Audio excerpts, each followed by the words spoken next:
we are going to discuss about the third and the fourth shloka of the 12th chapter of Srimad Bhagwat Geeta.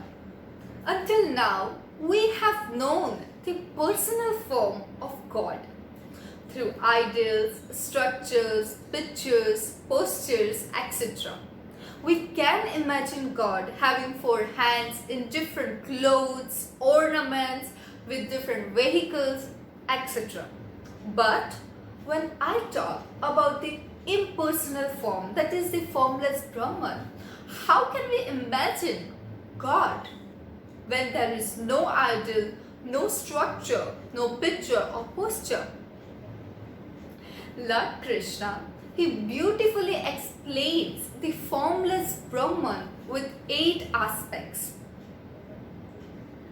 Ye tvaksharamanirtasya mavyaktam paryupasite sarvatra gamachintyancha kutasthamachalam dhruvam. So the first aspect is Akshara. Akshara means imperishable. All the things in this world is perishable. But God is the only one thing that is imperishable, and yes, Lord Krishna explains the same to us. The second one is Anirdvesham. Anirdvesham means which cannot be defined, which cannot be explained. There is no definition of God. We might have characteristics, definitions of certain things. We cannot define God. The third one is Avyakta. Avyakta means unmanifested. The fourth one, it is Sarvatragam. Sarvatragam means he is all pervading. God is present everywhere, from the minutest atom to the largest mountain. God is present everywhere at every corner of this world. Talking about the fifth aspect, Achintya. Achintya means unthinkable. He is beyond our thinking power. And yes, that is true in all the senses. God is beyond our thoughts. Talking about the sixth thing, and that is Kutastham. Kutastham means unchanging. Change is the law of nature. But God is the only one who is unchanging.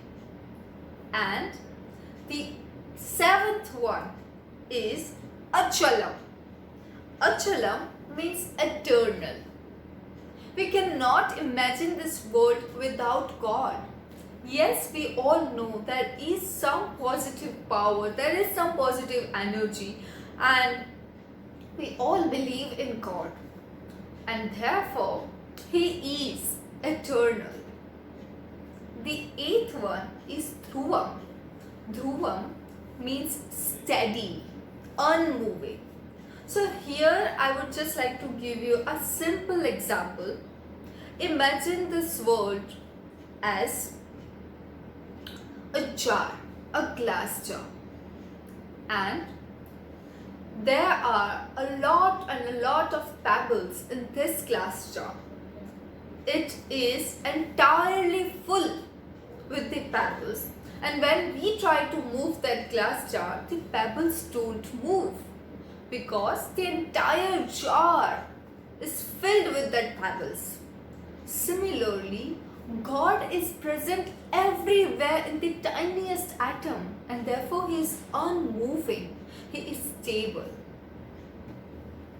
Lord Krishna explains in the fourth shloka, Sanniyam indriya gramam sarvatra samabuddhayah te prapnuvanti mameva sarvabhuta hite rataha.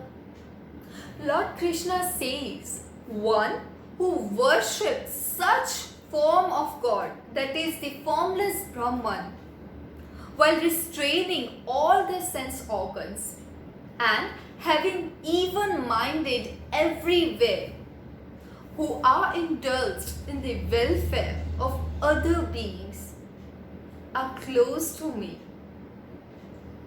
And we can get a simple thing about all this is whether we worship the formless Brahman or the structures, the ideals, the postures and the pictures of God, some things are very important. Number one, we must indulge entirely while worshipping and devoting God. Number two, we must have control over all our sense organs and must indulge in self totally into God. Number three, we must work for the welfare of other beings too. So that is it for today's video, guys. Thank you so much for watching. Please give it a huge thumbs up if you like this video. Share it with your friends and family and make sure you subscribe to my channel for such amazing videos. Till then, bye bye.